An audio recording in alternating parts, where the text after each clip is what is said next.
සම්මා සම්බුදු සරණයි පින්නන්ත හැම දෙනාටම.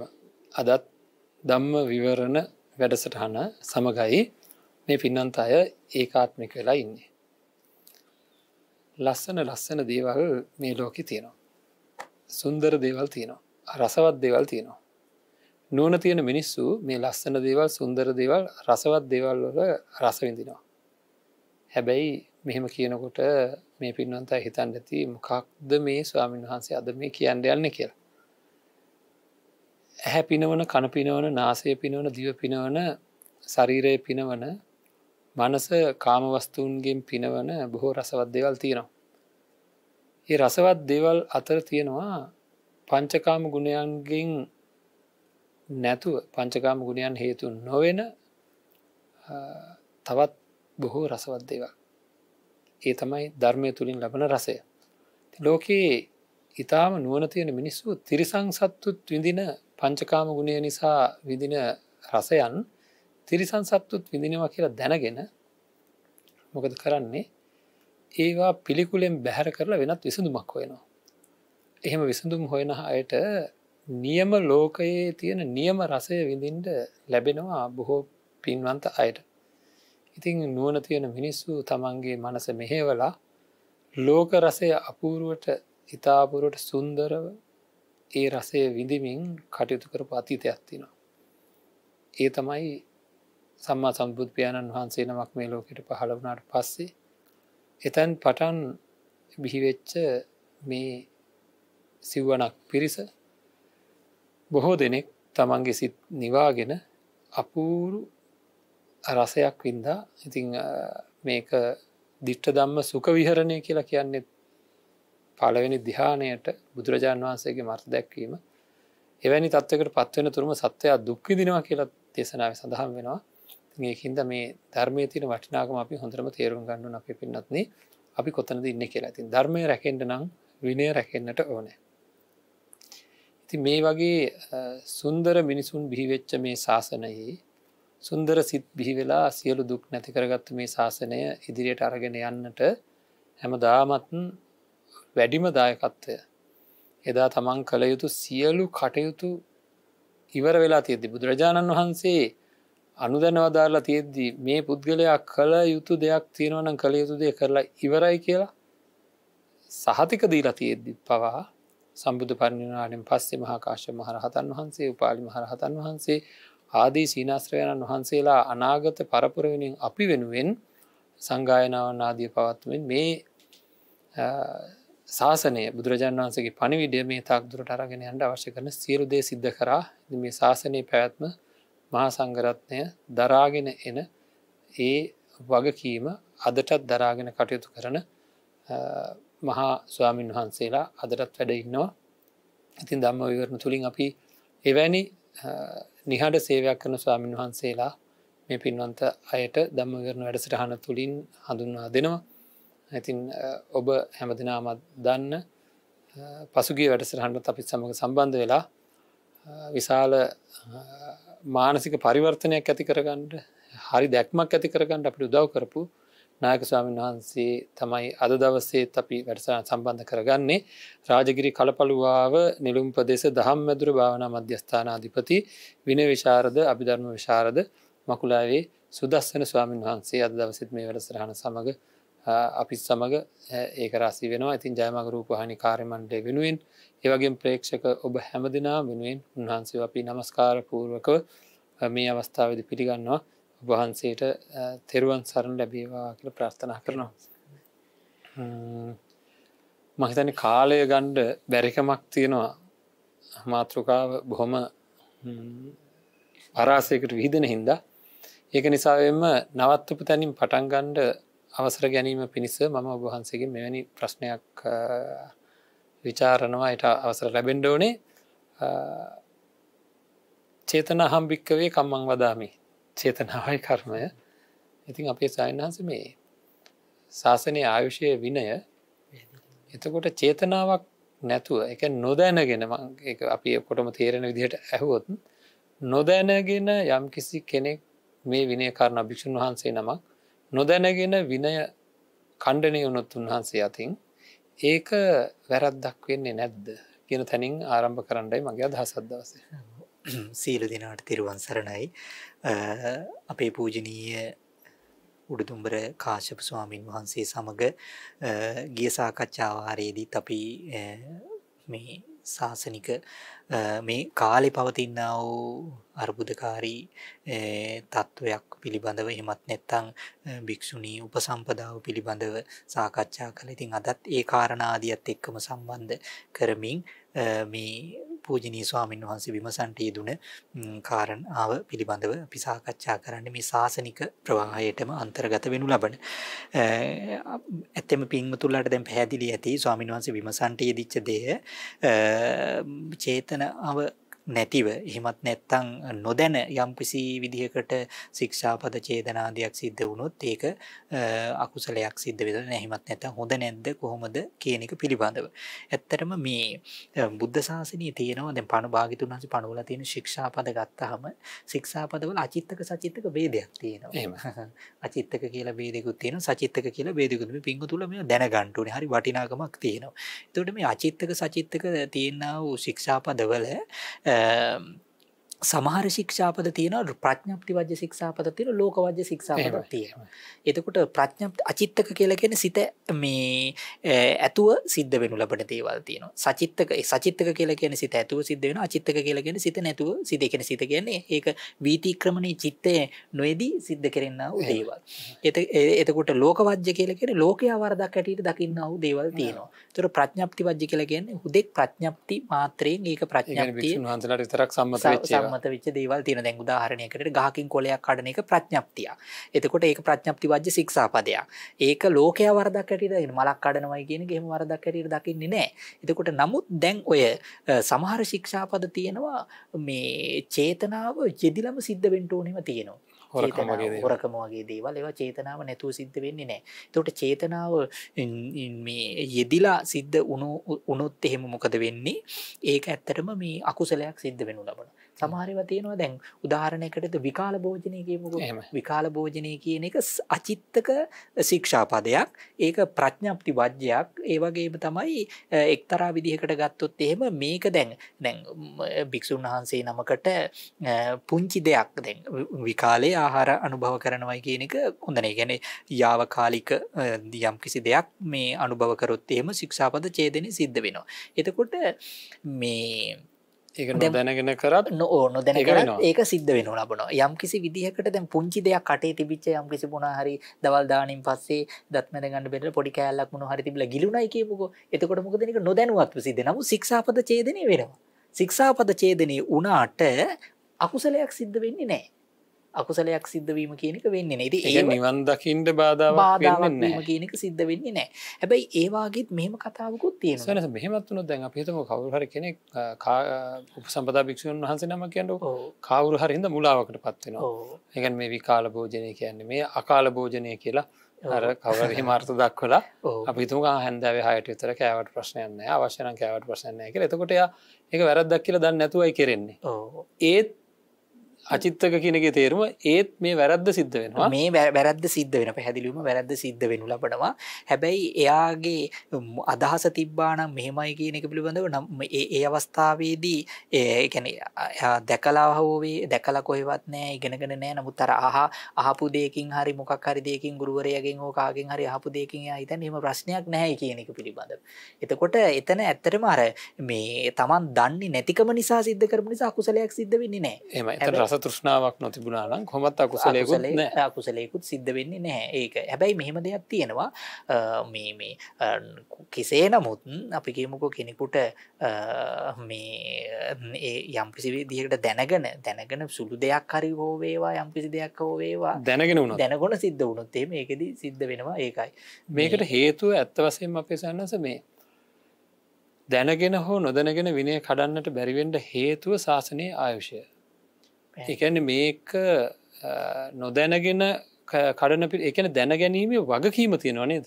දැනගන්න ඕනේ. දැනගැනීම තමන් උපසම්පදා භික්ෂුවක් නම් හෝ සාමණේර භික්ෂුවක් නම් හෝ කුමන හෝ ආකාරයක එතනින් තේරෙන්නේ අපි නොදැනගත්තා කියලා හරියන්නේ නැහැ. ඇයි නොදැනගෙන යම්කිසි මේ විදිහ වැරදි කරන්න ගත්තොත් මම 150ක වැරදි කරොත් නොදැනගෙන මගේ වගකීමක් නැතිද මම දන්නේ නැතුව ඔහෙ කරනවා. ඒතර මට චේතනාවක් නැහැ. ඊළඟට මගේ ඊළඟ પરම්පරාව 75%ක් මේක කරනවා.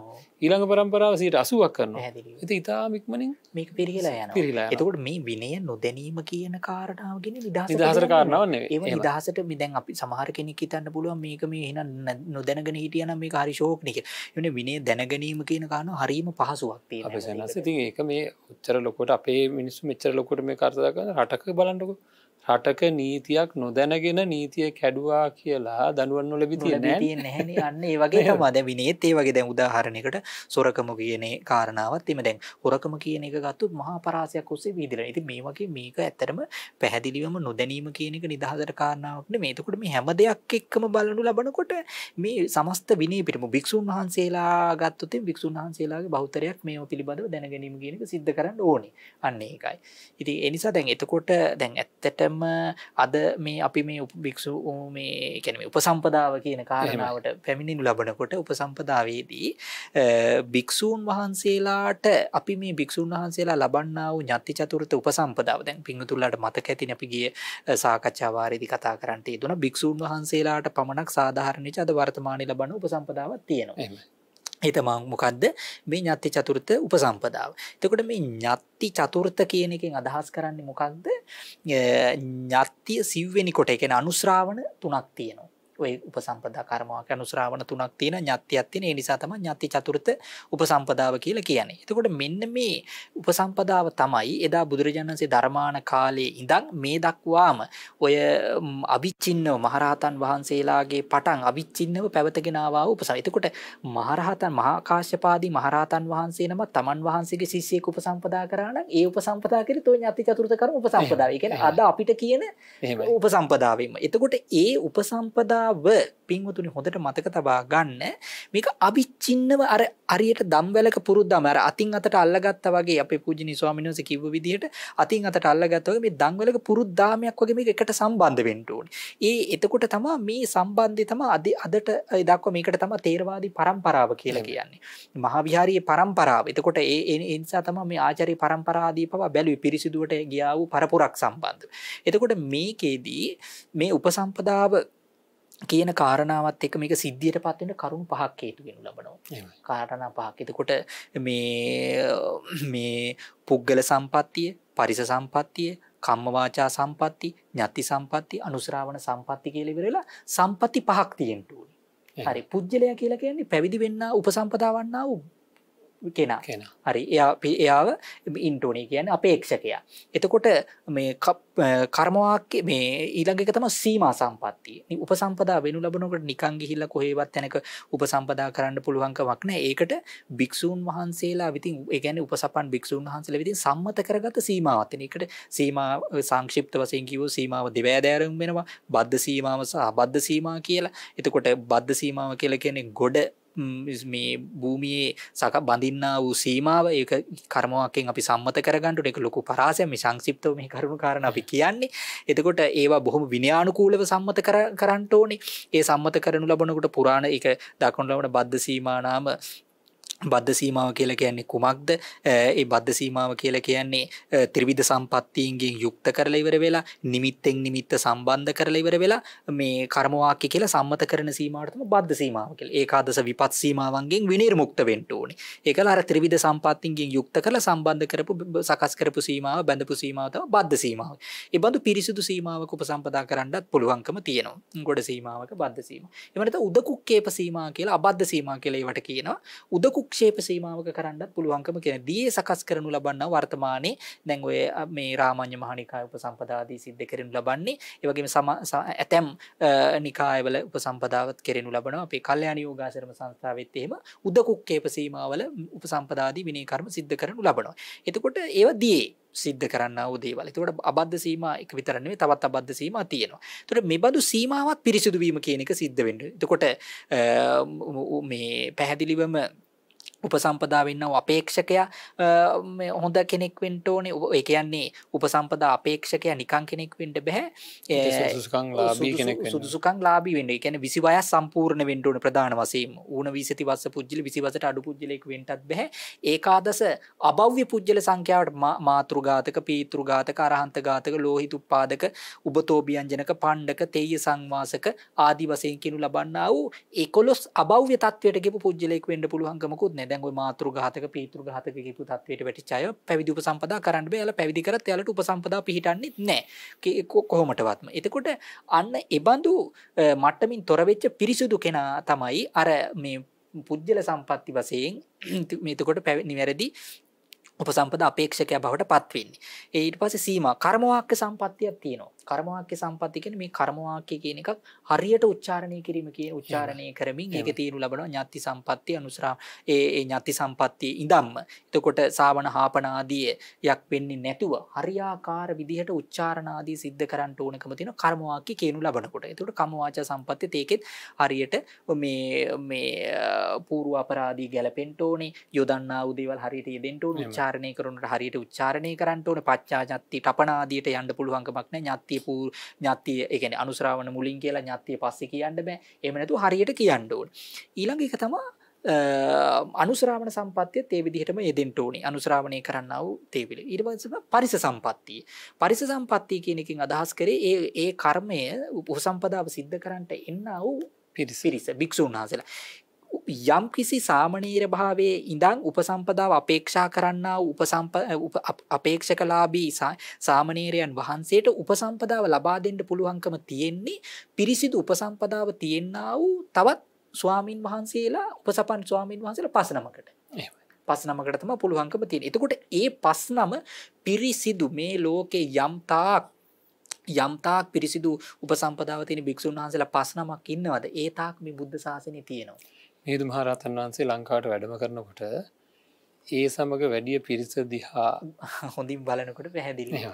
ඒ නිසා තමයි මිහිඳු මහරහතන් වහන්සේත් එක්ක අනිකුත් ස්වාමීන් වහන්සේලා උපසම්පදා ස්වාමීන් වහන්සේලා 4 නමක් ආවා. එතකොට 5 නමක් පැමිණියේ. මොකද ප්‍රත්‍යන්ත ප්‍රදේශයේදී දැන් මේ මේක ටිකක් මම කියව අර පරාසයක් ඔස්සේ වීදිලා යනවා කියලා සංක්ෂිප්තව කිව්වොත් මේ සිද්ධ කරනු ලබන්නේ විනය කර්ම. ඒතර විනය කර්ම කියන එක චතුවාර්ගික කර්ම, පංචවාර්ගික කර්ම, දසවාර්ගික කර්ම, විසති වාර්ගික, අතිරේක විසති වාර්ගික කියලා වෙදිලා යනවා. ඒතර උපසම්පදාව කියන එක පංචවාර්ගිකක් තියෙනවා, දසවාර්ගිකක් තියෙනවා. මධ්‍යම ජනපදයේ දඹදිව මධ්‍යම ජනපදයේ උපසම්පදාව කරන්න පුළුවන් 10 දෙනෙක් ඉන්න ඕනේ. ප්‍රත්‍යන්ත ප්‍රදේශ අපේ මේ ප්‍රත්‍යන්ත ප්‍රදේශයනේ. මේ ප්‍රත්‍යන්ත ප්‍රදේශවල පින්වතුන් උපසම්පදාව කරන්න 5 නමක් ඉන්න ඕනේ.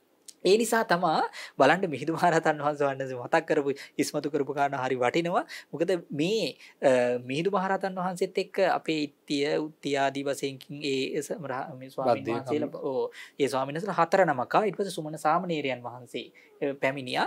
එතකොට ඒ අර අනුරාධපුර ග්‍රාම සීමාව අරගෙන තමයි උන්වහන්සේලා විතරයි එතකොට ලංකාවේ අර අරුණහන්සේව උපසම්පදා කිරීම කියන එක සිද්ධ කරේ. එතකොට 6 නමක් ඒත් එක්ක. එතකොට මේ අන්න ඒ විදිහට තමයි පිරිසිදු උපසම්පදාලාභී 5 දෙනෙක් ඉන්න ඕනේ. ඒකට තමයි පරිස සම්පatti. බැරි වෙලාවත් ඒ පහෙන් අපි කියමුකෝ 19ක් ඉන්නවා. සීමාව තුල 19ක් ඉන්න 19න් 5 නම පිරිසිදුයි. අනිත් පිරිස අපිරිසිදුයි කියමුකෝ. ඒත් ප්‍රශ්නයක් නැහැ. බැරි වෙලාවත් 19 6 නමක් අපිරිසිදු වෙලා 4 නමයින් එහෙම උණු උපසම්පදාව පිහිටන්නේ නැහැ. ඒකයි අද හුඟක් වෙලාවට 29ක් විතර සම්බන්ධ කරගන්නේ. 29ක් විතර සම්බන්ධ කරගන්නේ. මේ වගේ ප්‍රශ්න තියෙන සමහරවිට මේක එහෙම වෙන වෙලාවල් තියෙන වැඩි කරගෙන කොහොම නමුත් උපසම්පදා කරන්නේ ඒ විදිය. එතකොට මෙන්න මේ වගේ අවිච්ඡින්නව පැවතගෙන ආපු පරපුරක් ඉන්න ඕන. පිරිසිදු. ඒ කියන්නේ උපසම්පදාව ගන්න නම් තව පිරිසක් එබඳු උපසම්පදාව පිරිසිදු උපසම්පදාව පිරිසක් ඉන්න ඕනේ. ඒ පිරිසට ලැබුණේ තවත් ඒ වගේම පිරිසිදු උපසම්පදාව තිබ්බ පිරිසකි. ඉතින් ඔන්න ඔය විදිහට මේ භික්ෂුන් වහන්සේලාගේ උපසම්පදා තත්වයත් ඔය වගේ පිරිස ආපු පිළිවෙල අනුව භික්ෂුණීන් වහන්සේලාගෙත් ඒ වගේමයි. අන්න ඒ නිසා භික්ෂුණීන් වහන්සේලාගේ පිරිසත් අර විදිහටම අවිච්ඡින්නව ආවා වූ පිරිසක් බවට පත් වෙනවා. එතකොට දැන් අපේ සම්ප්‍රදායට අපි කියන මොකක් කියලා තේරවාදී මහා විහාරීය සම්ප්‍රදාය. ඒ අපි කියන්නේ තේරවාදී කියලා කියන්නේ ස්ථවිර ස්වාමින් වහන්සේලා විසින් ප්‍රථම සංඝානාවෙන් සංඝායනා කරමින් පැවතගෙන ආපු ඒ ඇති කරපු පරපුරට තමයි අපි තේරවාදී පරපුර කියලා කියන්නේ. පැහැදිලිව. එතකොට මේ මහායානික සම්ප්‍රදායෙන් එහෙමත් නැත්නම් මහා සාංගික පිරිසෙන් ආවා වූ බිහිවෙච්ච පිරිසත් එක්ක ගිහිල්ලා ඉවර වෙලා ඇති වුණු සම්ප්‍රදායවල මේ තේරවාදයත් එක්ක මුසු කර ගැනීම කියන එක සිද්ධ කරන්නේ නැහැ. ඒක වෙනස්. එතකොට දැන් මේ ඒ කියන්නේ ඒක ભેදයක් නෙවෙයි. මේ අකණ්ඩව පැවතගෙන ඒම පිළිබඳව ප්‍රශ්න වගේක් ප්‍රශ්නයක් තියෙනවා. තියෙනවා. ප්‍රශ්නයක් සහ ඒ තේරවාදී සම්ප්‍රදායේ තියෙනවනේ යම් පිළිවෙලක්. එහෙමයි. ඒ කියන්නේ පෙළ අට කතා ආදියත් එක්ක මහා විහාරීය සම්ප්‍රදායේ එහෙමයි. පෙළ අට කතා ආදියත් එක්ක මේ ආවා වූ පිළිවෙලක් තියෙන. ඒ කියන්නේ එහෙමයි. උපසම්පදාව කරන්නේ කොහොමද? එහෙමයි. සීමාව තුල කොයි විදිහට උපසම්පදාව කරනු ලබන්නේ? අන්න එහෙම. ඒකට ඒ පිළිවෙලට තමයි හැම වෙලෙම බලන්නේ. එතකොට තමයි මේ පිරිසිදු බව පිරිසිදු ආරක්ෂා බව වෙන්නේ. අන්න හරි පිරිසිදු බව ආරක්ෂා වෙන්නේ. ඒ කියන්නේ එහෙම නැත්තම් ඒ උපසම්පදා පිළිබඳ සැකයක් තියෙනවා. එහෙමයි. හැම වෙලෙම. එතකොට බුදුරණන්සේ කියනවා මේ අටුවාවේ දක්වනවා මේ සංකා දෝෂේ කර්ම කෝප්‍යස්ථානෙම සලකන්න කියලා. ඒකනේ දැන් සීමාවක සැකයක් තිබ්බොත් හරිද එහෙමත් නැත්නම් පිරිස අතර සැකයක් තිබ්බොත් එහෙනම් මොකද වෙන්නේ? ඔය දල්ලි කර්ම සිද්ධ කරනු ලබනවා නැවත උපසම්පදා වෙනවා. ඒ වගේ මම හිතන්නේ එක වාරයක අපේ මම හිතන්නේ කල්යාණ යෝග සංස්ථාවේ සම්පූර්ණයෙන්ම නැවත වාරයක් මේ පිරිස උපසම්පදා කරනවා. නැවත වාරයක් සීමාවේ ප්‍රශ්නයක් පැන නැගිලා ඉවර වෙලා අර උපසම්පදා සියල්ල මේ අවලංගු කරලා ඉවරලා මොකද කරන්නේ? නැවත උපසම්පදා පිටින් බලන කෙනෙක් හිතයි අපේ පින්නත්නේ මේක මහා මෝඩ වැඩක් කියලා. නේද? මේක චේතනාවෙන් වෙන්න ඕන දෙයක් කියලා හිතලා මේක මෝඩ වැඩක් කියලා හිතයි නැවත ඒ ස්වයංාංශල උපසම්පදා කිරීම.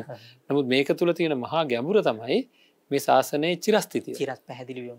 ඒකින්ද ඒ අපි පුංචි හරි උල්ලංඝනය සිද්ධ කිරීමක් සිද්ධ කරොත් ඒ තියෙන නීති පැහැදිලිවම ශාසනය කඩාගෙන වෙනවා. මොකද මේ ශාසනය අපේ එකක් නෙවෙයි. එහෙමයි. මේක බුදුරජාණන් වහන්සේගේ ශාසනය. ඒතර භාග්‍යතුන් වහන්සේ පණවපු විදිහට බුදුරජාණන් වහන්සේ කියපු විදිහට තමයි මේක කෙරෙන්න ඕනේ යන්න ඕනේ. ඒකින්ද තමයි මෙච්චර කාලයක් යන්නේ. මේ ඒ විදිහට තමයි. ඒ නිසා තමයි මේ උපසම්පදා ආදී දේවල් දිවි හිමියෙන් ආරක්ෂා කරමින් ඒ පිරිසිදු විදිහට මේ ගොඩාක් නිකාය ආදී ભેද ඇති වෙලා මේ දේවල් මෙහෙම උනේත් ඒකනේ මේ උපසම්පදා ප්‍රශ්නේ හැමතැනකම තියෙන්නේ. හරිද? අපි සංස් නිකාය ભેදයක් ඇති වුණා කියන එකේදී අපි රකින්න උපසම්පදා සීලය ඔක්කොම එකයි. එකයි. අර පුංචි මේ ඒ උපසම්පදාව අරගෙන එන්න උපසම්පදා භික්ෂුන් වහන්සේලා වැඩම කරපු ඒ ප්‍රදේශවල තියෙන පුංචි මේ සිවුර පොරෝණ ආකාරය හෝ පොඩි වෙනස්කම් ටිකක් තියෙනවා. නමුත් මේක තුල ආචාර්ය පරම්පරාවක්. ආචාර්ය පරම්පරාවල් වල වෙනසක් තියෙනවා මිස මේ ධර්ම විනය අතින් වෙනස් භාවයක් ඇත්තටම නැහැ. නමුත් ඒකත් එහෙම උනේ ආන්ගර උපසම්පදාව සම්බන්ධව. ඇත්තටම. ඒ කියන්නේ මේක පිරිසිදුවට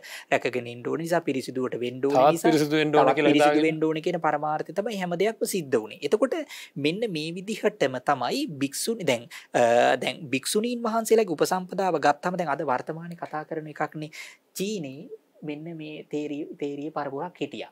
ඒ තේරිය භික්ෂුණී පරපුරක් හිටියා. එයාලගෙන් තමයි මේ උපසම්පදා මේ කට්ටිය ගෙනාවේ කියන එක කියනවනේ. නැත්නම් මො භික්ෂුණී උපසම්පදා පිළිබඳව කතා කරනු ලබන්නා උදවිය. එතකොට නමුත් අපි බලන්න ඕනේ පැහැදිලිවටම සැබෑවටම අපි බලන්න ඕනේ දෙයක්. හරි සැබෑවටම භික්ෂුණී උපසම්පදාව තියෙනවා නම් එයාලගේ ගුරු පරපුර කවුද? එතකොට එයාලා උපසම්පදා වුණේ කොහොමද?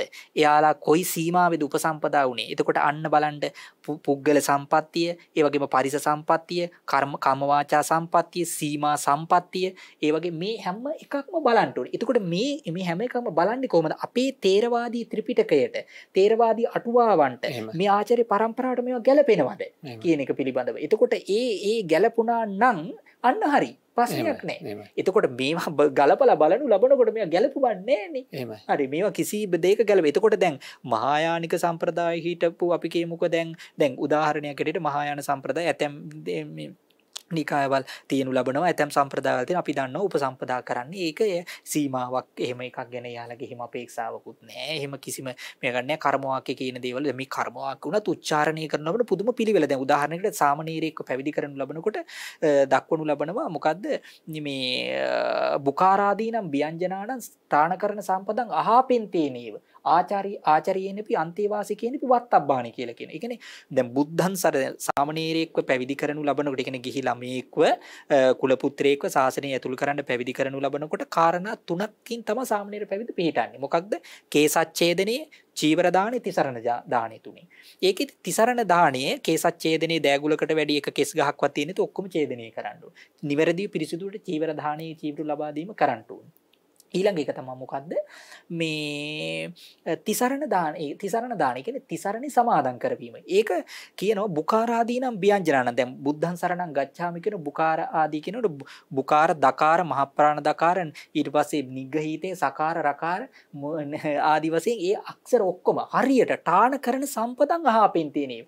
උප්පත්තිස්ත දිව වදින තැන ඒක ඒ වගේම මේ ඒ දේවල් උපදින ආකාරයට මේ ටහනේ උපත් ස්ථානයේ කරණීය කිව්වේ දිව වදින තැන ඒ වගේම තමයි සම්පත්තිය අර එක්තරා විදිහකට ගත්තොත් එහෙම සංගෘත විවෘත බෙහෙත ආදියත් එක්ක හරි විදිහට උච්චාරණය වීම කියන එක සිද්ධ වෙන්න ඕනේ. එහෙම නැති වුණොත් එහෙම මොකද වෙන්නේ? එකක් හරි අපි කියමුකෝ දැන් බුද්ධං දැන් ඔය නිග්ගහිත සරණාගමනේ දැන් බුද්ධං සරණං ගච්ඡාමි කියලා කියන. එතකොට බුද්ධං කියනකොට අල්ප ප්‍රාණ දකාරයට පරවය දෙන දකාරේ මහ ප්‍රාණයි. එතකොට ඒක මහ ප්‍රබුද්ධං හරි නිග්ගහිත එහෙමයි. ඒ නිසා තමයි අර දැන් නිග්ගහිත සරණාගමට අපතර මකාරාන්ත සරණාගමන ඒතකොට බුද්ධම් ඒක කියන මකාරාන්ත සරණාගමන දෙන කඩලා දෙන්න. බුද්ධම් සරණම් ගච්ඡාමි. එතකොට ඒ ගච්ඡාමි කියන තැන චකාරේ මහ ප්‍රාණ විදින්න ඕනේ.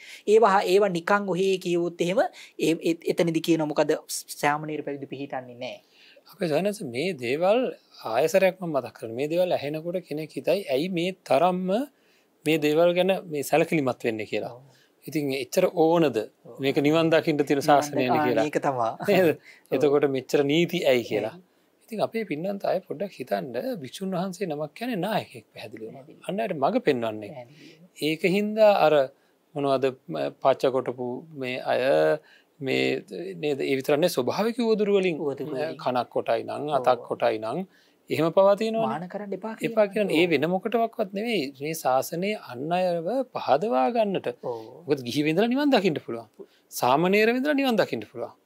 රටට ලෝකෙට ණය වෙලා තියෙන කෙනෙකුට ණය ගෙවා ගන්න බැයි නම් උපසම්පදාව ලබා ගන්න පුළුවන් කමක් නැත්තේ නෑ. මේ ශාසනීය දැන් මේක ශාසනීය කියන එක එමතන සංඝ එක්තරා සමාජයක් සමාජය. එතකොට මේකේ තියෙන නීති පද්ධතියක් නීති රාමුවක් ඒ පිළිවෙලක් තියෙන. එතකොට ඒ පිළිවෙල එක බුදුරණන් වහන්සේගේ විසින් මේක දැන් විනය කියන්නේ නේ. එතකොට ඒ මේ ආනා දේශනා භාගිතුන් වහන්සේ එතකොට ඒකේ තියෙනා වූ මේක සම්බන්ධ කොයි විදිහටද පිළිපදින්න ඕනේ ඒ විනිශ්චයන් පිළිබඳව තමයි දැන් රටක නීතිය ගත්තා නීතියත් විස්තර කරනු ලබනවනේ.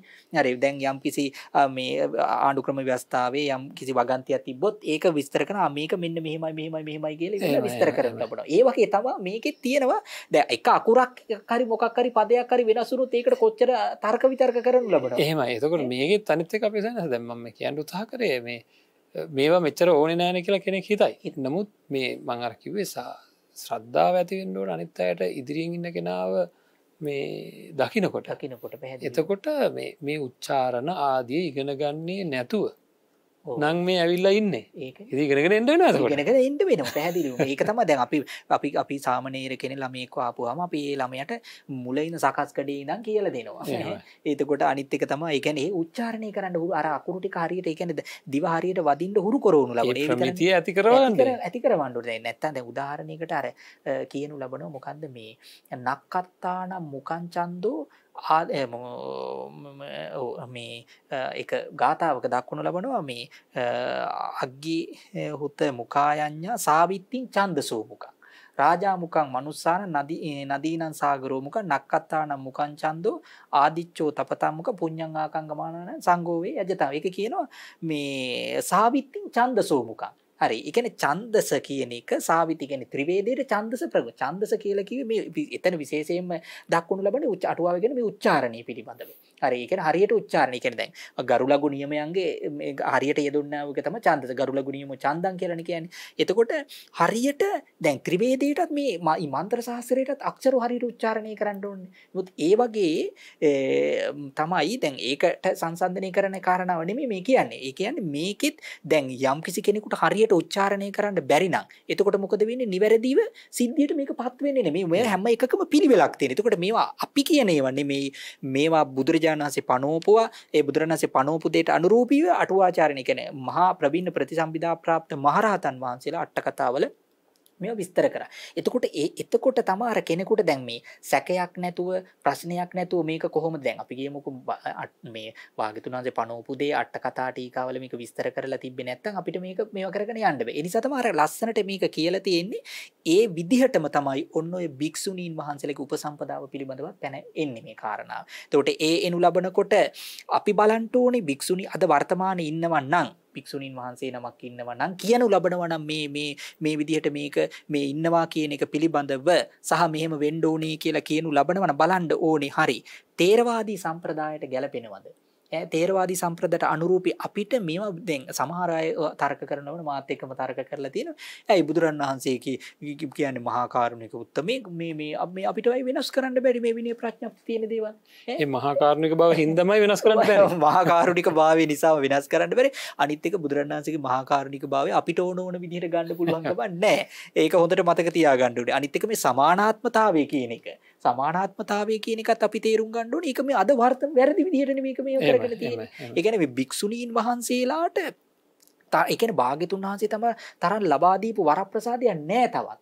ඒ කියන්නේ එදා තිබ්බ සමාජයේ මේ අඩුමතර මේ බ්‍රාහ්මණ ආගම අදහන්නවත් අවස්ථාව ලබලා දීපු නැති සමාජයක බුදුරන් වහන්සේ මේකේ රහත් වෙන්න පුළුවන් භාවයේ මගඵල ලබන්න පුළුවන් භාවයේ උසස් තනතුරු ලබා දුන්නා. ඒ විතර මේ මහා ප්‍රජාපති ගෞතමිය චිරරාත් රජ භික්ෂුණීන් වහන්සේලා ත්‍රාගතනතුරු ලැබුවා.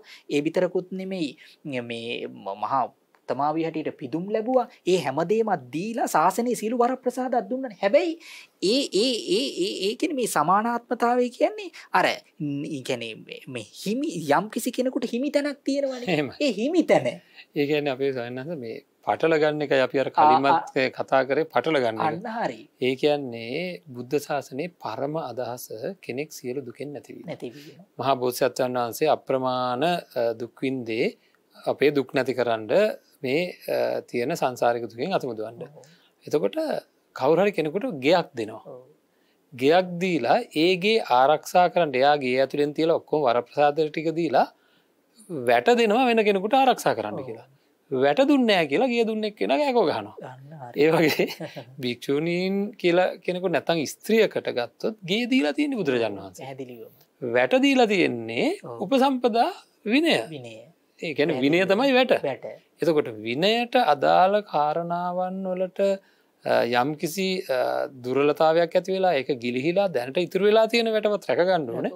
මේ දැන් මේ කවුරු හරි කියනවා නම් මේ වැටට සමානාත්මතාවය කියලා අර දෙන්න ඕන වටිනම දේ දීලා තියෙද්දි මේ අනවශ්‍ය දෙයකට පොරල්ලන්නේ. මේවා කරනු ලබනවා. එතකොට ඉතින් ඒ නිසා දැන් ඇත්තටම වර්තමානයේ අපි ගලපලා බලා ගන්න ඕනේ. එහෙම උපසම්පදාවක් කෙරෙනවා නම් හෝ කරනු ලබනවා නම් මේක සැබෑවටම දැන් ඒක ප්‍රශ්නයක් තියෙනවනේ මේක නිවැරදිද නැද්ද කියන. එහෙනම් අන්න ගලපලා බලනවා. අපි තේරවාදී සම්ප්‍රදායට මේක ගැලපෙනවද? ඒ කියන්නේ බුදුරණවහන්සේ කියන්ට යෙදුන විදිහට මේ භික්ෂූන් වහන්සේලාගේ වගේ අවිච්ඡින්නව පැවතගෙන ආපු පරපුරක් තියෙනවා.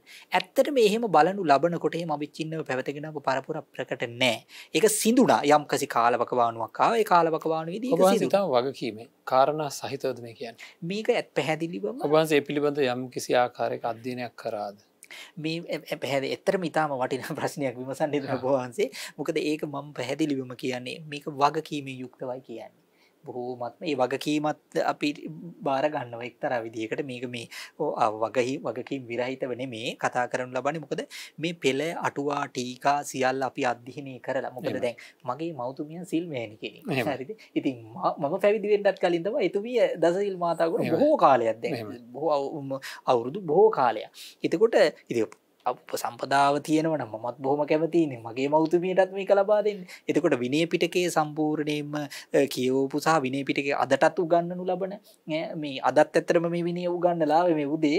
ඉතින් ඒ නිසා මේ ඒ කරන නිසා නිතර දෙවේලේ මේ අටුවා ටීකා අධ්‍යයනය කරන බලන නිසා මේවාගෙන් තොරව විනිශ්චයක් අපිට දෙන්න බෑ. හරි පොතේ පෙළ අට කතා ටීකාවල තියෙන දේන් අපිට අපේ හිතලුවක් කියන්න බෑනේ කිසිම පිටක. ඒ නිසා මේවා හොඳට බලලා ඉතිහාස පොත් පවා අධ්‍යයනය කරලා වංශ කතා පවා බලලා තමයි මේ දැන් භික්ෂුණී උපසම්පදාවේ ඉස්සලා කරන්න පුළුවන් ආකාර ටික බැලුවා. ඒකට දැන් මේ කරන්න පුළුවන් ආකාර ටික බලනකොට මේකේ කරන්න පුළුවන් පැත්තක් තියෙනවා. ඒ පැත්ත තමයි දැන් අර දෙකම තියෙනවා. නමුත් ඒක කරන්න නම් අර අවිච්ඡින්නව පැවතගෙන අප පරපුර නෑ. අන්න ඒකයි. එතකොට ඒක ගලපලා බලනකොට හරි චීනෙන් ආවයි කියලා කියනවනම් කොහොමද ඒක අපි බලන්න ඕනේ අපේ සම්ප්‍රදායට ගැලපෙනවද? තේරෙනවද? දැන් භික්ෂුන් වහන්සේලාටත් එහෙම කියනවනේ. හරි සෙනස අපි විරුද්ධ අභියෝගයකට එමු.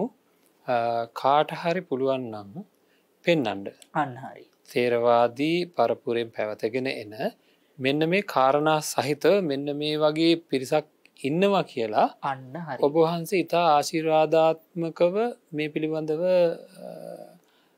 ඒක එහෙම වෙන්න ඕනේ ඒක අපි පිළිගන්නවා කියන එක කියන්න තරම් ඒ විදිහට පිළිගැනීමට සූදානම් නේද? ඔව් පැහැදිලිව යම් කිසි කෙනෙක් ඒ කියන්නේ යම් කිසි කෙනෙකුට පුළුවන් නම් ඒක පෙන්වන්න නේද? පුළුවන් නම් පෙළ අට කතා ටීකාවලන්ට අනුරූපීව මහා විහාරීය සම්ප්‍රදායට අනුරූපීව භික්ෂුණී උපසම්පදාව අද සිද්ධ කරන්න පුළුවන් කියන එක පිළිබඳවත් මේ භික්ෂුණීන් වහන්සේලා මේ විදිහට තමයි උපසම්පදා උනේ කියන එක පෙන්වනවන් නම් සහ මේ භික්ෂුණීන් වහන්සේලා පිරිසක් මෙහෙම ඉන්න එයාලා මෙහෙමයි උපසම්පදා උනේ කියන එක ගැන කියලා එයාලගේ ආචාර්ය පරපුර මේ වගේ එයාලා මෙන්න මේ සීමාවේ උපසම්පදා උනේ මෙන්න මේ පිරිස කර්මවා කිව්වේ මෙන්න මේ විදිහට කර්මවා කිව්වේ සීමාව මෙහෙමයි ඒ සීමාව සම්මත කරේ මෙහෙමයි ඒ පිරිස මෙන්න මේ වගේ ඒ පරම්පරාව ගලපන්න ඕනේ කවුරු ළඟටද අර බුදුරජාණන් වහන්සේ දක්වාම ගැලපීම කියන එක සිද්ධ කරේ. ඒ කියන්නේ දැන් මහා ප්‍රජාපති ගෞතමීන්නේ මහා ප්‍රජාපති ගෞතමීගෙන් භාග්‍යතුන් වහන්සේට යන්නේ. එතකොට ඒ දක්වාම ගලපන්න පුළුවන් වෙන්න ඕනේ මේ පරපුර. ඒකෝ ලංකාවේ භික්ෂුන් වහන්සේ ගේ ඒ උපසම්පදාව ගිලිහුණා ලංකාවේ. ඊට පස්සේ වෙනත් තේරවාදී රටවල් වලින් ඒක ලැබුණා. ඒක ඔප්පු කරගන්න පුළුවන්කම තියෙනවා. ඒක ඔප්පු කරගන්න පුළුවන්කම තියෙනවා. ඒකනේ අපේ සංගීත පත්‍රවල පවා මේ පරපුර දාන්නේ. එහෙමයි. පැහැදිලිවම අපිට ඉස්සර මේක අපේ පැරණි පොත්පත් අධ්‍යයනය කරනු බලනකොට බලන්න මම ඔය කියවලා තියෙන පරණ ලිපි ලේඛන. අපේ ඔය 1900 මුල් භාගයේ 800 අග භාගයේ සහ 900 මැද භාගවල ඔය බුරුමිට තායිලන්තයට යවපු අපේ ස්වාමින් වහන්සේලාගේ ඇතැම් ලිපි ලේඛන බලනු ලබනකොට බුරුමිනුත් මෙහෙට එවලා තියෙන ඇතැම් ලිපි ලේඛන. ඒ වගේ දක්වනවා ආයුෂ්මතුනි ඔබ වහන්සේගේ ආචාර්ය පරම්පරාව ලියලා එවන්නේ. හරි ආචාර්ය පරම්පරාව. බයි ඒ ආචාර්ය පරම්පරාව ලියලා එවන්න කියනකොටම මේවා හොඳට ඉගෙන ගත්ත මේවා පිළිබඳව දත්ත භික්ෂුවට තේරෙනවා මේ ආචාර්ය පරම්පරාව කියන්නේ මේ ඇයි කියන එක පිළිබඳව. ඉතින් ඒ නිසා පැහැදිලිවම ඒ බඳු ආචාර්ය පරම්පරාවකුත් එක්ක භික්ෂුණී උපසම්පදාව පිළිබඳව පෙන්වන්න පුළුවන්කම තියෙනවා. අපි බොහෝම ගෞරවයෙන් ඒක ඉස්මුදුනින් අපි පිළිගනු ලබනවා. ආයෙ මතක් කරනවා මේ ආචාර්ය පරම්පරාව හෝ කුමන හෝ අපි මේ කතා කරන දෙයක් නිවන් දකින්න බාධාවක් වෙන්නේ. ඒව නැති වුණා කියලා නිවන් දකින්න බාධාවක් වෙන්නේ නැහැ. බාධාවක් වෙන්නේ නැහැ. ඒතරම කාන්තාවකට උනත් අද කාලේ ශාසනයේ ආරක්ෂාව සඳහා තියෙන ආරක්ෂාව පැහැදිලිවම ආරක්ෂාව. ඒ කියන්නේ ශාසනික වැඩපිළිවෙල නිවන් දැකී ඇත්තටම අපේ එතන තමයි පටල ගන්න අපේ කට්ටිය. පැහැදිලිවම. ඉතින් අපේ පූජනීය මේ කස්සප ස්වාමීන් වහන්සේට තවත් කාරණාවක් මතක් කරන්න නම් දැන් නිවන් දැකීම කියන දේ එකන මාර්ගඵල ප්‍රතිවේදය කියන එක අපේ ස්වාමින් වහන්සේ මේ ඇත්තටම පෞද්ගලික දෙයක් නෙමෙයි. ඒක පෞද්ගලික වැඩපිළිවෙල. එතකොට මේ සාසනික වැඩ කටයුත්ත කියන එක මේක පොදු දෙයක්. හරි. එතකොට මේකේ යන්න දැන් රහත් භාවයට පත් වෙච්ච අපි කියමුකෝ කුඩා සාමණේරයන් වහන්සේ නමක් කියන රහත් වෙලා ඉන්නේ. තමන්ගේ ආචාර්යවරයා ඉන්න ගුරුවරයා රහත් වෙලා නමුත් අර කුඩා සාමණේරයා මොකද කරන ගුරුවරයාට දිවි හිමින් උපස්ථාන කරන්න ඕනේ. මම රහත් වුණා කියලා එහෙම කතාවක් නැහැ. එතකොට නිස සමාදන් වෙලා ඉන්න ඕනේ. ඒ දේවල් ඔක්කොම කරන්න ඕනේ. තමන්ගේ සමහරට ගුරුවරයා පුහුදුන් මේ කෙනෙක්. එතකොට ශිෂ්‍යයා රහත් වෙලා ඉන්නේ මාර්ගඵලලාභී කෙනෙක්. එතකොට ඒ අන්න ඒ බද. එතකොට මේ සාසනික වැඩපිළිවෙල තමන්ගේ රහත් භාවය කියන එක සාසනික වැඩපිළිවෙලට අදාළ දෙයක්. ඒ වගේම රහත් වෙච්ච රහත් භාවයටපත් වෙච්ච ගුරුවරයෙක් ගිලන් වෙච්ච තමන්ගේ මේ ගෝල ස්වාමීන් වහන්සේට අර සත්කාර ටික ඔක්කොම අර සත්කාර ටික ඔක්කොම සිද්ධ කරන්න ඕනේ. ඒක තමයි මේක. ඉතින් ඒ නිසා මේ ශාසනය දැන් අනිත් එක තමයි බුදුරණවහන්සේ දැන් ඔය එක තැනක මට මතක විදියට එක අටුවාවේ යම් තැනක තියෙනවා මට ඒක තැන හරියට පාඩේ මතක නැහැ. දක්වනු ලබනවා මේ භාග්‍යවතුන් වහන්සේ මේ ශාසනය වෙනුවෙන් ඒ කියන්නේ රහත් භාවයට පත් වෙච්ච සමහර රහතන් වහන්සේලා ඉන්නවනේ මේ උන්වහන්සේලා හරි කැමති විවේකී වීම. උන්වහන්සේ මේ ශාසනික ප්‍රවාහය තුල ලොකු කටයුත්තක් කරන්නේ නැහැ.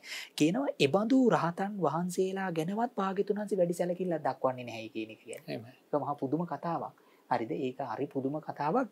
නමුත් අර ශාසනයේ මොකද බුදුරණන්සේ කියනවානේ මේ ශාසනයේ අන්තිම මහාන වෙන්න එපා කියන එක කියන්නේ. අන්තිම භික්ෂුව වල මොකද මේ ශාසනික ප්‍රවාහයේ අරගෙන යන්න තමයි මේ හැම වැඩපිළිවෙල මේ ප්‍රඥාප්ති මේ සියල්ල බුදුරණන්සේ පනවලා තියෙන්නේ. ඒක. ඉතින් ඒ නිසා මේ භික්ෂුණීන් වහන්සේලාගේ කාරණාව පිළිබඳවත් කතා කරන ලබනකොට මේ කාන්තාව හැටියට කෙනෙකුට මේ සෝවාන් වෙන්න මගඵල ලබන්න ධානාභිඥා උපදවන්න විශේෂයෙන්ම අද වර්තමානයේ ප්‍රශ්නයක් නැහැ. ඒ තමයි කාන්තාව හැටියට. නමුත් මේ නැති උපසම්පදාවක් බොරුවට හෝ වේවා භික්ෂුණී උපසම්පදාවක් ඇති කර ගැනීමේ පරමාර්ථයෙන් මේකට පැමිණිලා ඒ කියන්නේ ඒ දෙයක් ඒ කියන්නේ සිල්මෑණි කෙනෙක් හැටියට එහෙම ඉඳීම තුල කාරණ ප්‍රශ්නයක් නැහැ. නැති දෙයක් මේව කරගෙන වීම තුල ඇත්තටම මොකද වෙන්නේ? මගඵල ලබා ගන්නටත් බැරි වෙනවා. ඒ හැම දෙයකින්ම පිරිහෙනු ලබනවා. බාගදා මේ අර මේ දැන් මේක ප්‍රකටයිනේ මේක කවුරුත් කියන මෙහෙම දෙයක් නැහැ කියන එක ගැන ඒ වැරදි අවබෝධයක ඉඳගෙන දැන තමන් ඒ තත්වයටපත් වුණොත් එහෙම අපාගාමි වෙන්න පවා පුළුවන්. සෙතෙන්දි මම මේ අපේ භික්ෂුණීන් වහන්සේ එහෙම නැත්නම් අපි තුමුකෝ මේ සාමණේරව ඉන්න අපේ දසිල් මාතාව. එහෙම නැත්නම් භික්ෂුන් වහන්සේ නමක්. නැත්නම් සාමණේර ස්වාමීන් වහන්සේ නමක් කොහොම හරි කමක් නැහැ. කවුරුන් හෝ මේ නොදැනගෙන හරි භික්ෂුන් වහන්සේ නමක් විදිහට පෙනී හිටියොත් නැත්නම් උපසම්පදා ලාභී කෙනෙක් විදිහට පෙනී හිටියොත් ඒ උපසම්පදා ලාභී ස්වාමීන් වහන්සේට සංඝයා කියලා කියන්නේ පොදුයි. ඒතර සාංගිකව පූජා කරලා තියෙන දෙයක්. එදා සරියුත් මුගලන් මහරහතන් වහන්සේලා ආදී පටන් පැවතගෙන සියලුම පොදු මහා සංඝරත්නයට පූජා කරලා තියෙන දේවල් වල අයිතියක් තියෙනවා. එතකොට ඒ සාංගික දේ තමන් උපසම්පදා නැතුව භාවිතා කිරීමෙන් ඒක පැහැදිලිව දැනගෙන හෝ නොදැනගෙන කරනොත් ඒක විශාල පාපයක් වෙනවා නේද? ඇත්තටම දැන් භික්ෂුන් වහන්සේලාගේ පරම්පරාවේ නම් ගත්තොත් එහෙම භික්ෂුන් වහන්සේලා අතර යම් කිසි විදියකට එහෙම සාමණේර කෙනෙක් හෝ උපසම්පදා කෙනෙක් හෝ එහෙම යම් ප්‍රතිජානනයක් සිද්ධ කරමින් මේ නැතුව භික්ෂුත්වයේ නැතුව ඒ විදිහට මේව කරොත් එතන ලොකු වරදක් ඒක. පැහැදිලිවම වරදක් අකුසලයක් සිද්ධ පාපයක් ලොකු වරදක් ලොකු අකුසලයක් සිද්ධ වෙනු ලබනවා. හැබැයි දැන් මෙහෙම දෙයක් තියෙනවා. ගිහි පින්වතා යම් කිසි විදිහකට අපි කියමුකෝ මේ යම් කිසි දෙයක් ගෙනත්ලා පූජා කරොත් එහෙම ඒ පූජා කරනු ලබන දෙය සංඝයාට ලබා දෙන්න අර ඒ කියන්නේ සංඝයා නියෝජනය කරමින් ලබා දුන්නොත් ඒක අර කෙනාට පිළිගන්න බැරි කමක් නැහැ. පුළුවන්. දැන් අපි කාසාව කණ්ඨකයට දෙන දේ මහත්ඵල කියන්නේ කාසාව කණ්ඨකයට දෙනවා සංඝයා අරමුණු කරගෙන. පැහැදිලිද? එතකොට මොකද වෙන්නේ? එයත් අවිච්ඡින්නව පැවතගෙන ඉන්නේ එක්කෙනේ. අන්න ඒ නිසා කාසාව කණ්ඨකයටත් පුළුවන්කම තියෙනවා මේ ඒ කියන්නේ මේ සංඝයාව නියෝජනය කරමින් තමයි යාට පූජා කරන්නේ. එතකොට මොකද වෙන්නේ? අර මේ එතනදී මේ ඒ අවිච්ඡින්න පරපුර තිබ්බ නිසා කාසාව කණ්ඨකයට හෝ ගිහිල්ලා මේ සාරිපුත් මුගලන් මහරහතන් වහන්සේ පරම්පරාවෙන් පැවතගෙන අවිච්ඡින්න මහා සංඝයාට මේක පූජා කරනවා කියලා පූජා කරනවා. එතකොට ඒකෙදි අර දායක පින්වතාගෙදී මහත්ඵල නොවී තියෙන්නේ නැහැ. ඒක තියෙනවා. ඔව් ඒක තියෙනවා. නමුත් ඒක පරිහරණය කළොත් එහෙම පරිහරණය ඒ කියන්නේ යම් කිසි විදිහකට අර ඒ බඳු සාමණේරකෝ භික්ෂුත්වයේ නැතුව යම් පරිහරණය කරොත් ඒකේ ලොකු අකුසලයක් තියෙනවා. පැහැදිලිව. හැබැයි කාන්තා භික්ෂුණීන් දැන් භික්ෂුණීන්ට ගත්තොත් එහෙම දැන් අද වර්තමානයේ භික්ෂුණී මේක නැහැනේ. එතකොට එහෙම නැතුව ඇත්තටම මේ දෙන්නා වූ දේවල් භික්ෂුණී සංඝයා ආරමුණු කරගෙන දෙනු ලබනවා. දෙන්නේ භික්ෂුණී ශාසනයට හෝ වේ බුද්ධ ශාසනයට කියන පරමාර්ථයෙන් දෙනවා ශාසනයට දෙනවා. නමුත් එයාලා එහෙම තත්වයක් නැතුව පරිහරණය කරනකොට අරයලාට එහෙම වෙනවා නම් මෙයාලට ඉතින් වෙනවා කියන එක ගැන අර පගේවකා කියලා කියන කියනුම කවරේද ඒක ලොකු එක්තරා විදිහකට. හැබැයි මෙහෙමයි. ඒක මෙහෙම පැත්තක් තියෙනවා. අපි කියමුකෝ සිල් මෑණිවරුන්ට මේක අනේ මේ මෑණිවරුන්ගේ පරිහරණයට පරිභෝජනයට දෙනවා. හරිද? එතන අර වගේ අදහසක් නැහැ. අදහසක් නැහැ. මේ මෑණිවරුන්ට මේ විදිහට දෙනු ලබනවා. එතකොට මේ මෑණියන්ගේ ආරාමයට මේ දේ දෙනවා. මේ මෑණියන්ගේ මේ කුටි සේනාසනේ සකස් කරගන්න මේ මෑණියන්ට පූජා කරන මේ විහාරය හදන්න පූජා. එහෙම දුන්නොත් හරි. ඒ වගේ. හැබැයි එතනදිත් අර විදිහ දැන් අපි කියමුකෝ පෞද්ගලික දේ ඕකේ සංඝීක කතන්දරේ වෙනයි පෞද්ගලික කතන්දරේ ද භික්ෂුන් වහන්සේලාගෙත් එහෙමයි. දැන් අපි කියමුකෝ කෙනෙක් ගෙනත් liverලා ඔබ වහන්සේට කියලා දෙනවා. එතකොට එයාට පෞද්ගලිකයි. හරි. තව කෙනෙකුට කිය. හැබැයි මෙහෙම කතාවකුත් තියෙනවා.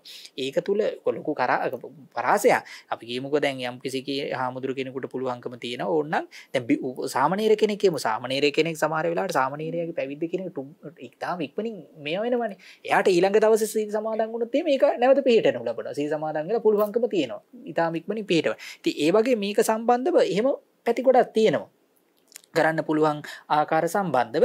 නමුත් අර සමස්තයක් හැටියට ඒවා පිළිබඳව දැන් ඒකෙදි වරදක් කියන එක සම්බන්ධව ඒක නිකන් නෙමෙයි. දැන් උපසම්පදා හාඳුරුන්ටත් ලොකු අකුසලයක් සිද්ධ වෙනවා සංඝයාට හම්බෙච්ච දේ පරිහරණය කරොත්. එහෙමයි. ඒ කියන්නේ දැන් උපසම්පදා භික්ෂුවකට උනත් අපිට භික්ෂුන් වහන්සේලාට උනත් විනයානුකූලව නැතුව සංඝයාට හම්බෙච්ච දේ පරිහරණය කරොත් ලොකු අකුසලයක් වෙනවා. ඒවා සංඝිකව දෙයක් හම්බුනහම මොකද කරන්නේ? ඒ සංඝිකව හම්බෙච්ච දෙය අපලෝකණය කරලා ඒවා භාජනය කරගෙන ඒවා සංඝික භාවයෙන් නිදහස් කරගෙන එහෙම තමයි පරිහරණය කරන්නේ. එහෙම නැතුව මේ මට හම්බුනාය මේමයි කියලා එහෙම පරිණය කරන්න බෑ. එතකොට දැන් ඒවා සම්බන්ධවත් එහෙම පිළිපදින්න ඕන නම් භික්ෂුන් වහන්සේලා අපි අනිත් පිරිස ගැන කියනම කවරේද? වටිනම දෙයක් මම ඔබ වහන්සේගෙන් අහන්න කැමතියි. ඒ කියන්නේ දැන් මේ කාරණා ඔක්කොමත් එක්ක විනිශ්චය අපි කිව්වා. යම් කිසි විනිශ්චයක් අපේ පැත්තෙන් ආවේ නැහැ කියන්න බෑ. ඒ විනිශ්චය කියන්නේ ඒක පෞද්ගලික අදහසක්. ඒ කියන්නේ මේ වෙනකොට ඒක ඍජුවම කතා කරනවා නම් මේ වෙනකොට භික්ෂුණී ශාසනය අපිට පෙනෙන්න තියෙන ආකාරයක ඔබ වහන්සේ එහෙම නැත්නම් බොහෝ විනයදර විනය හදාරන කාරණා සහිතව මූලාශ්‍ර හොයලා ලෝක ඉතිහාසය හොයලා ඒ හැමදේම හොයලා බලලා කාරණා සහිතව යමක් පිළිගන්න ව්‍යක්ත විනීත විශාරද බහුශෘත ධර්මධර ධර්මයන්හි පිහිටි අනුධර්මයන්හි පිහිටි එවැනි ගුණාංගයෙන් යුක්ත භික්ෂුන් වහන්සේ නමක් විදිහට භික්ෂුන් වහන්සේලා විදිහට අද භික්ෂුණී ශාසනය නැත්නම් භික්ෂුණී උපසම්පදාව කරන්නට පුළුවන්කමක් නෑ කියන එක පිළිබඳව යම් කිසි තීරණයකට එන්න වෙනවා. ඒක අපේ මතය ඒකත් එක්ක අපේ සෙනස මම කියන්න උත්සාහ කරන්නේ ඒකට කාරණා සහිතව කියලා තියෙන. ඒ කාරණා වෙනස් කරන්න යම් තැනක් තියෙනවා නම් ඒක වහාම දැනුම් දෙන්න කාරණා සහිතව. අන්න ඒකයි දැන් අපි කියන්නේ යම්කිසි කෙනෙක් මේව පිළිබඳව කතා කරන අය ඉන්නවා. මේව පුළුවන් කියන අය ඉන්නවා. අද මේක බැරි මේක තෝ උපසම්පදාව පුළුවන් නිකන් කියන්න බෑ. හරිද? මේ උපසම්පදාව පුළුවන් මෙහෙම කරනවා. එහෙම කොහොමද මේක ලබා දෙන්න කරන්න? මේකට නීති මේක ලබා දෙන්න. එහෙම කියන අය හිටියට මේවා පිළිබඳව කතා කරනු ලබනවන පින්වතුනි මේවා ගැන දන්නේ නැතුව අපි කියන්නේ මේකට සම්බන්ධ වෙන භික්ෂුන් වහන්සේලාත් ඉන්නවා. මේවා ගැන මහා උද්ඝෝෂණය කරන ඒ වගේම ලොකු මේවා කතා කරලා ලබන ඇත්තෝ ඉන්නවා. එහෙම කතා කරනවනම් නිකන් එහෙන් මෙහෙන් අධ්‍යයනය කරලා එහෙන් මෙහෙන් බලලා හරියට පෙළ පොතක් බලන්නේ නැතුව අටුවාවක් බලන්නේ නැතුව ටීකාවක් බලන්නේ නැතුව මේ ඉතිහාස ග්‍රන්ථවල තියෙන දේවල් බලන්නේ නැතුව කතා කරන්න එපා. අපි කියන්නේ මේ හරියට බලන්න හොඳට බලලා ඊ타ත්ම හොඳට ඕනම තැනක මේ පිළිබඳව සාකච්ඡා කරන්න ඉන්න විවෘතව සාකච්ඡාවකට උනත් අපි කතා කරන්න ලබන මේ වාද විවාද කරලා දිනන්න එන්න කියලා කියනවා නෙවෙයි මේ අද පුදුම වැඩක් මේ වාද විවාද ගැන එහෙම අදහසක් තියෙනවා යම් එතකොට මේ පැත්තෙනුත් අපි හිතනවා නම් එන්න අපි දිනලා පෙන්නන්නම් එහෙම එකක් නෙවෙයි මේ කාගෙත් යහපත මේ ධර්ම විනය ඉස්මතු කරගන්න ඕනේ. ඒකනේ දැන් මොකද මේ මිනිස්සුත් මේක මේ අරුබුදයක පැටලෙන. ඒ නිසා තමයි අපි මේ කාරණා ඉස්මතු කරලා දුන්නේ. ඒ කියන්නේ මේකෙන් අපි මේ ඉස්මතු කරේ විනයානුකූලව පෙළාට්ට කතා ටීකා එක්ක බලනු ලබනකොට අද වර්තමානයේ මෙහෙම දෙයක් කරන්න පුළුවන්කමක් නැtei කියන දේ තමයි පැහැදිලිවම කාරණා සහිතවත් අපි මේ කාරණා කිව්ව නොවේ. කාරණා සහිතව මේ විදිහට දැක්වීම කියන එක සිද්ධ කරේ. නිසා යම් කිසි කෙනෙකුට එහෙම කතා කරනු ලබනවා නම් ඒ කතා කරන්න ඔබ කුමක්ද සකාරණව අන්න ඒකයි. අනිත් එක අපේ සයනස අවවාදයක් විදිහට කාට හරි කෙනෙකුට අපි හිතමුකෝ අපි දැන් භික්ෂුණී උපසම්පදා පැත්තක තියන්නකෝ. ඔබ වහන්සේට සැකයක් තියෙනවා ආචාර්ය පරම්පරාව පිළිබඳව. අපි හිතමුකෝ යම් කිසි කාරණා සහිත සැකයක් උපදිනවා. දැන් උපසම්පදා භික්ෂුවක් විදිහට මේ වෙලාවේ හැටියට ගත හැකි හොඳම තීරණය මොකක්ද? ඒ කියන්නේ මට හොඳටම සැකයක් තියෙනවා මේක ගැන වෙන ලෝකෙත් කොහෙවත් නැහැ කියලා දැනෙනවා වගේ තේරෙනවා. එහෙමනම් ඇත්තටම එවැනි තත්ත්වයක්පත් වුණොත් කවුරු හරි එනකොට වහන්සේලව උපසම්පදා සීලේ පිළිහිටවලා තියෙනවා. මම මේ උදාහරණයක් විදිහට කියන්නේ. එහෙම වුණොත් ඇත්තටම ගන්න තීරණය මොකක්ද? ඇත්තටම එහෙම සැකයක් ආවොත් ඒ කියන්නේ දැන් ඒ කාරණාව පිළිබඳව ඉස්සලා හොයන්න ඕනි. අපි කියමු අපිට සැකයක් ඇති වෙනු ලබනවා ආචාර්ය පරම්පරාව පිළිබඳව පැහැදිලිවම සැකයක් ආවොත් එහෙම මේ මෙතන මෙහිම ප්‍රශ්නයක් තියෙනවායි කියන එක පිළිබඳව ඒ සැකය ගැන කියනු ලබනවා මේ සංඛා දෝෂේ කර්ම කෝප්‍යස්ථානයේ සලකන්නේ කියන එක පිළිබඳව. හැබැයි මෙහෙම දෙයක්ත් කරන්න පුළුවන්කම තියෙනවා. යම් කිසි විදිහකට එයාට ඒක නිශ්චිත ඒ සැකය කියන එක ඒ කියන්නේ විනිශ්චය කරගන්න පුළුවන්කම තියෙනවා නම් කොහොමද නැත්තම් කොහොම මේ වෙනකොට දැන් මම මේ හදන්නේ මේ භික්ෂුණී උපසම්පදාව පිළිබඳව සැක තියෙන අය කොයි වගේ ප්‍රතිපත්තියකට එන්න ඕනද කියන එක මේ අවසාන වශයෙන් පෙන්වන්න තමයි මම මේ ප්‍රශ්නේ අහන්නේ ඔබ වහන්සේගෙන්. එතකොට දැන් පැහැදිලිවම බලන්න ඕනේ අර ඒ සැකේ ඒ කියන්නේ දැන් මෙහෙම දැන් මේ අපි මේ කතිකාවතෙන් පස්සේ කෙනෙකුට සැකයක් උපදිනවා. දැන් මොකද කරන්නේ? අන්න හරි. එතකොට දැන් ඇත්තටම බලන්න මං කියන්නේ ඒකයි අර පැහැදිලිවම බලන්න ඕනේ මේ පරපුර තියෙනවද කියන එක පිළිබඳව. එහෙම පරපුර නැත්තම් මේක අපිට තේරුණු ලබනවා අපිට විනිශ්චයකට එන්න පුළුවන්කම තියෙනවා. එහෙම දෙයක් අද නැහැයි කියන එක පිළිබඳව. ඒක පැහැදිලිවම ආයේ එතනින් එහාට කතා කරන්න අපිට අදාළත්වයක් ඉන්නේ නැහැ. මොකද දැන් අපිට පැහැදිලි නම් අපිට තේරෙනු ලබනවා නම් එහෙම පරම්පරාවක් නැහැ. මේ මෙතනින් එහාට මේ ආචාර්යයන් වහන්සේලාගේ මේ අපේ පරපුරේ ඒ කියන්නේ දැන් භික්ෂුණී පරපුරේ මෙහෙම ප්‍රශ්නයක් තියෙනවා කියන ඒ විනිශ්චයට අපිට එනවා නම් එතනින් එහාට මේක පිළිබඳව කතා කරන්න තේරුම. හැබැයි ඒකෙන් කියන්නේ මේ භික්ෂුණී අර ඔබ වහන්සේ කිව්ව විදිහට මේ කාන්තාවන්ට මගපල ලබන්න බෑ කියන කතාව නෙමෙයි. ඉතින් ඒක බලන නමුත් මේ සංඝ සමාජයක් හැටියට යනකොට මේක මේ ප්‍රවාහයක් හැටියට යනු ලබනකොට මේකේ තියෙන උදේට අනුරූපීව යනවා විනා මේ පරිබාහිරව ගිහිලා අපිට කරන්න පුළුවන්කමක් නැහැ. ඒ නිසා පැහැදිලිවම අපිට සැකයක් තියෙනවා නම් එතකොට ඒ සැකේ මේ පරපුර ගැන විතරකුත් නෙමෙයි අර උපසම්පදා කරපු විදිය ආකාර විදිය හැම එකක් ගැන වෙනු ලබනවා. ඉතින් ඒ නිසා එතනින් පැහැදිලිවම ඒක ඉතින් මේ ප්‍රතික්ෂේප ඒක දැන් උදාහරණයකට මම ඔබ වහන්සේට කියන කෙනෙක් මගපල ලැබුවයි කියලා කියනවා. මම මාර්ගඵලලාභී කියලා. ඒක පෙළේම කියනකොට විමසන්න කියලා. එහෙමයි. කොහෙදිද ලැබුවේ? කොතනදිද ලැබුවේ? මොන විදිහටද ලැබුවේ? මොන භාවනාවද සිද්ධ කරේ? සමාපත්තිය මොකද්ද? කොයි විදිහටද? මේක විමසන්න. අටුවා විස්තර කරනවා. මේක මෙහෙම විමසන්න. විමසලා මෙහෙම කියනු ලබනකොට මේක ගැලපෙන්නේ නැත්තම්. එහෙමයි. ගැලපෙන්නේ නැත්තම් මොකද කරන්නේ? මේක ප්‍රතික්ෂේප කරන්න කියන.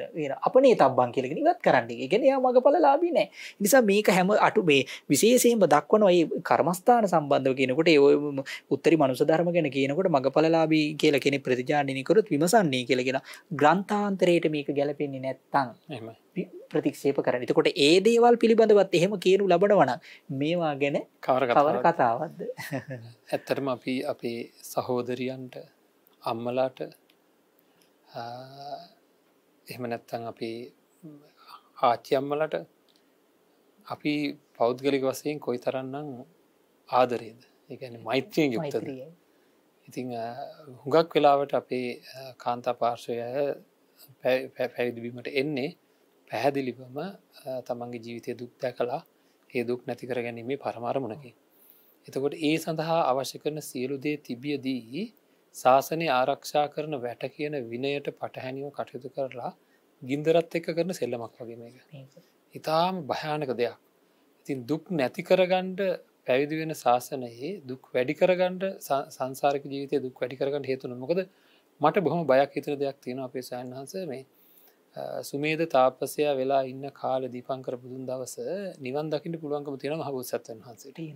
එතන ඉඳලා දුක් විඳ කාලයේ ගත්ත හුස්මක් තියෙනවා නම් ඒ කාලය සාරා අසංකේ කල්පලක්ෂයක් කියන එක අර්ථ දැක්කොත් කොච්චර ලොකු කාලයක්ද? ඒක අපි වෙන දවසක අර්ථ දක්වලා පෙන්නමු. කොච්චර දීර්ඝ කාලයක්ද කියලා. ඒ කාලය තුළ ගත්ත හුස්මක් ගානේ ගත්තේ අපි වෙනුවෙන්. මේ බුදු සාසනය වෙනුවෙන්. වෙන කිසිම තැනක් නැහැ. ඒතර එච්චර විශාල සේවයක් කරලා මහන්සියක් වෙලා ශාසනයක් පිහිටවන්නේ පැහැදිලිව මිනිසුන්ගේ දුක් නැති කරන්න. මම මාත්‍රයක් හරි දායක වුණොත් එහෙම මේ ශාසනයේ චිරස්ථිතිය නැති වෙන විදිහට දායක වුණොත් ඒක අපි මේ සෙල්ලම් කරන්නේ අර මහා බෝධිසත්වයන් වහන්සේගේ පාරමිතාවන් එක්ක. ඒක ලේසිපාසු පාපයක් වෙන්නේ නැහැ. මොකද මේ ශාසනය කෙනෙක්ගේ අපේ ස්වාමීන් වහන්සේ කෙනෙක්ගේ දුකක් නැති කරන්න හේතු වෙන ශාසනයක් මේක. එතකොට ඒ දුක නැති කරන්න තියෙන අවස්ථාව අපි නැති කරොත් එයා සංසාරික ජීවිතේ බොහෝ කාලයක් දුක් විඳින්න පුළුවන්. ශාසනය විනාශ කරනවා කියලා කියන්නේ නිවන් දකින්න තියෙන කෙනෙක්ගේ අවස්ථාවක් නැති කරනවා කියන එක. ගෝදත්ත මහරහතන් වහන්සේගේ තේරාපදානය දක්වනවා. උන්වහන්සේ කියනවා මේ ශාසනයේ නසන හතුරෙක් වෙන්න එපයි කියලා කියනවා. ශාසන භ්‍රෂ්ටෙක් වෙන්න එපා. ශාසනයට හතුරුකම් කරන්න එපයි කියලා කියනවා. උන්වහන්සේ කියනවා. හරිම මේ සංවේදීව කියන්නේ මේ ඒ කාරණාවේදී ශාසනයට හතුරුකම් කරන්න එපා. ශාසනය නසන කෙනෙක් බවට පත් වෙන්න එපා කියලා. ඉතින් අපේ පින්වන්ත අය බලන්න ඕන අපි දවසක කතා කරමු උපාසක උපාසිකාවන් විදිහට බෞද්ධයයි කියාගෙන මේ ඔක්කොම කතා පැත්තකින් තියෙන බෞද්ධයයි කියාගෙන මම බෞද්ධ කියලා කියාගෙන බෞද්ධකමට නිග්‍රහ වෙන විදිහට කටයුතු කිරීමෙනුත් ඔය වගේම බොහෝ පාපයන් සිද්ධ වෙනවා. බෞද්ධයයි නොකියා කරනවට වැඩි. ඉතින් ඒකින්ද බොහෝ දේවල් කතා කරන්න තිබෙදී ඉතින් මම හිතන්නේ අපි යම්කිසි කඩයිමකට මේ සාකච්ඡාව තුළ ආවා. ඉතින් ඔබ වහන්සේගේ ආభాසය ඔබ වහන්සේගේ අවශ්‍යතාවය අපිට දිගටම මේ වැඩසටහන වෙනුවෙන් තියෙනවා. මම හිතන්නේ කතා කරලා ඉවර කරගන්න බැරි තරම් මහා කාරණා ගොඩක් පොත්පත් 100ක් කියවලා 1000ක් කියවලා එකතු කරගන්න බැරි සාරාංශයක් අපිට ලැබුණා කියලායි මම හිතන්නේ. අප්‍රමාණ පිං අපේ ස්වාමීන් වහන්සේ ඔබ වහන්සේට ඉතින් අද දවසේ ධම්ම විවරණ සාකච්ඡාව අපිට මේ ධර්ම දාණය ලබා දෙන්න අපේ ජයමග රූපවාහිනී නාලිකාවට වැඩම කරපු ගෞරවනීය නායක ස්වාමීන් වහන්සේ අපේ මකුලෑ සුදස්සන ස්වාමීන් වහන්සේ මේ ධර්මදර විනයදර උන්වහන්සේ විනය විශාරද විතරන්නේ අභිධර්ම විශාරද ස්වාමීන් වහන්සේ නම තව බොහෝ දේවල් කියන්න තිබෙදී නමුත් ඔබ හැමදෙනාටම උන්වහන්සේගේ ආශිර්වාදයක් ලැබීම පවා ඊ타ත්ම වටින දෙයක්. ඒකින්ද මම ඉතාම ගෞරවයෙන් ආරාධනා කරනවා උන්වහන්සේට අවසාන වශයෙන් මේ ධර්මයේ ශ්‍රවණය කරපු පින්වන්ත අයට ඔබ වහන්සේගේ ඒ මෛත්‍රී සහගත ආශිර්වාදය ලබා දෙන විදිහට සියලු දෙනාට තෙරුවන් සරණයි නැවත වතාවක්. ඉතින් අද මේ උතුම් වූ ධර්ම විවරණ සාකච්ඡා මණ්ඩපය තුලින් පින්වතුන්ලාට අපි බොහෝ කරුණු පිළිබඳව විස්තර කරන්න යෙදුණා. ඉතින් විශේෂයෙන්ම මේ වගේ උතුම් සත් කටයුත්තක් සත් මේ ධර්ම සේවාවක් සිද්ධ කරනු ලබන අපේ පූජනීය උඩුදුම්බර කාශ්‍යප කල්‍යාණ මිත්‍ර ස්වාමින් වහන්සේට අපි හැමදෙනාම මෛත්‍රියෙන් ආශිර්වාද කළ යුතුයි, පින්පෙත් අනුමෝදන් කළ යුතුයි. මේ වගේ දේවල් සිද්ධ කරන්නට තව තවත් පින්වත් ස්වාමින් වහන්සේටත් ශක්තිය, ධෛර්යය, බලය, වීරිය, වාසනාව, භාග්‍ය උදාපත් වේවා කියලා. ඉතින් එහෙම දේවල් නිසා තමයි මේ කල්‍යාණ මිත්‍රෝ නිසා තමයි මේ ශාසන බ්‍රහ්මචර්යාව පින්වතුනි බොහෝ කාලයක් පවතිනු ලබන්නේ. ඉතින් ඒ නිසා උන්වහන්සේ උදාාරතර සංකල්පනාවකට අනුව මේ ජයමග මාධ්‍ය ආයතනය තුලින් මේ ලෝකයේටම උතුම් වූ පිරිසිදු ධර්මය ලබා දීමේ වැඩපිළිවෙල සිද්ධ කරනු ලබන. ඉතින් මේ රැස් කරගත් අනන්ත පරිමාණ කුසලයේ තව තවත් උතුම් වූ ජයමග මාධ්‍ය ආයතනය තුලින් මේ ලෝකයේටම ධර්මය පිරිසිදුව ලබා දෙන්න උන්වහන්සේට සියලු ශක්තිය, ධෛර්යය, බලය, වීරිය, වාසනාව, භාග්‍යුදා වේවා කියලා මෛත්‍රියෙන් ආශිර්වාද කරන ගමන් ඒ කාර්ය මණ්ඩලයටත් ඒ වගේම විශේෂයෙන්ම මේ වැඩසටහන ආරම්භණු ලබන සදැහැති බෞද්ධ පින්වතුන්ලා සෑම සියලු දෙනාටමත් අපි මෛත්‍රියෙන් සෙත් පතන ආශිර්වාද කරන ඔබ හැම දිනාමත් නිදුක් වෙත්වා, නිරෝගී වෙත්වා, සුවපත් වෙත්වා, කායික මානසික සුවපත් භාවයේ දිනින් දින අභිවර්ධනය වේවා, කාය චිත්ත පීඩාදිය නොම පැමිණිත්වා. සෑම සියලු දෙනාටම තව තවත් තම තමන්ගේ ධර්ම විනය ඥාන, භාවනා ඥාන දියුණු කරගෙන දිලව ජයගෙන නිවන් මඟ යා ගන්නට ලැබේවා කියලා මෛත්‍රියෙන් අපි ආශිර්වාද කරන සියලු දෙනාට තෙරුවන් සරණයි. ඉතින් උන්වහන්සේගේ මෞතුමිය දසසිල් මාතාවක්. ඉතින් අද අපි ඒක දැනගත්තා. ඉතින් අපි එතුමියටත් ආශිර්වාද කරමු. එතුමිය බලාපොරොත්තු වෙන ආකාරයටම උතුම් නිර්වාණ සාන්තියෙන් සැනසෙන්න මේ භවයේදීම ඒ සැනසීමත් විඳින්නට මේ අද මේ ධර්ම දානමය පුණ්‍ය කර්මයෙන් ජනිත වන සීල පුණ්‍ය ශක්තිය හේතු වේවා කියලා ප්‍රාර්ථනා කරනවා. ඉතින් ඒ සමගම ඒ දයාබර පියතුමන්ටත් ඒ ආකාරයෙන්ම ඒ වගේම ගුරුවරු උන්වහන්සේට මේ පැවිද්ද උපසම්පදා ලබා දුන්න ඒ ගුරු දේවෝත්තමයන් වහන්සේලාටත් උතුම් නිවනින් සැනසෙන්න මේ පින් හේතු වේවා කියලා ප්‍රාර්ථනා කරනවා. විශේෂයෙන්ම රාජගිරිය කළුපළුවාව නෙළුම් ප්‍රදේශ ධම්මදුර භාවනා මධ්‍යස්ථානාධිපති විනය විශාරද, අභිධර්ම විශාරද අපේ මකුලෑවේ සුදස්සන නායක ස්වාමීන් වහන්සේ බලාපොරොත්තු වන බෝධියකින් උතුම් නිවනින් සැනසෙන්නට මේ සියලු පුණ්‍ය ශක්තියන් හේතු වේවා. අප කළ පින් අනුමෝදන් වේවා.